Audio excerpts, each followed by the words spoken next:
Hello and welcome to News Across Nigeria. I'm Millicent Walker. On the program today, Governor Nasser El-Rufai reveals over 20,000 people have been killed in southern Kaduna crisis since 1980.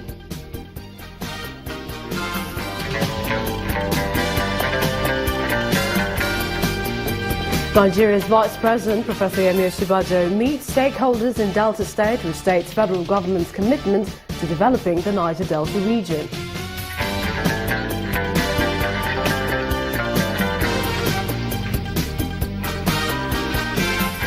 And Cross River State Governor stops taxing low-income earners in the state.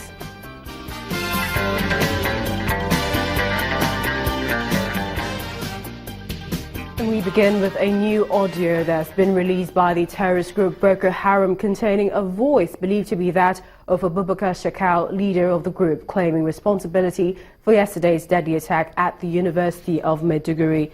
In a direct transcription from Hausa language, Shekau says, quote, "There is no need for long explanation. The bomb that went off in the University of Maiduguri today in the morning, our brothers detonated them. May Allah accept their souls," end of quote. The audio voice also condemns some practices in the mosque believed to be giving credence to democracy, calling it disrespectful to Prophet Muhammad. It continues, quote, "We do not recognize anybody who mixes Islam with something else. It's a lie, they are not Muslims. If truly you are Muslims, then repent," end of quote. The audio was released late on Monday. Meanwhile, the Chief of Air Staff, Air Marshal Sadiq Abubakar, says the increasing rate of bombings in some parts of the country is a component of insurgency, especially with the dislodgement of the Boko Haram terrorists. He was speaking in Maiduguri, Borno State, where he said that the military alone cannot deal with the menace, but civilian intelligence and vigilance will play a big role to stopping the prevalence. In the meantime, negotiations for the release of the Chibok girls and others still in captivity are ongoing. The Minister of Information and Culture, Lai Mohammed, revealed this when responding to comments by the Bring Back Our Girls group. He believes that the Northeast Tour has revealed to the world the federal government's plan to not only ensure the release of every abducted person, but bring the insurgency to an end. On their level of satisfaction, the Bring Back Our Girls group says the trip has been an eye-opener for them, as the war against the insurgency has more gains rather than losses, but more updates will be given on those embezzling funds meant for the military operations.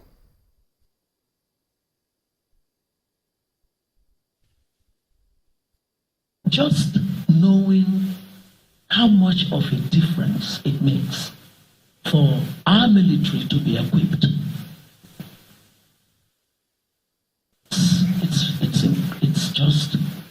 It just helped us validate our demand that no military disempowered can win a war. It's impossible.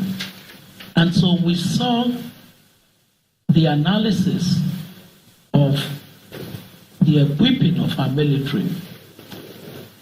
For example, to imagine that the vast land of Sambisa general area only once upon a time had just 2 fighter jets really out there against the enemy. 2 and 9 can be part of the reason that the ISR visit was showing us less activity of the enemies. That's reassuring that equipping our military has impact beyond the ordinary. What does that suggest? We as a movement have been very upset, and we've demanded prosecution of all those who in any way are indicted for misappropriation. And still taking a look at security, we head over to Kaduna State, where the governor, Nasser El-Rufai, has said that over 20,000 people have been killed and property destroyed in several crises that occurred in southern Kaduna since 1980. Governor El-Rufai was speaking to the national leadership of the Nigerian Bar Association while in the state to investigate the recent attacks. The governor, who explains that the lingering crisis in some communities in southern Kaduna was as a result of the failure of past governments to prosecute masterminds of previous attacks and also implement recommendations of past committees. He told the NBA officials that his administration will continue and that all those responsible for the attacks will be brought to justice. On his part, President of the Nigerian Bar Association, Abubakar Mahmood SAN, says his association will ensure that all aggrieved parties involved in the disputes get access to equal justice and fairness.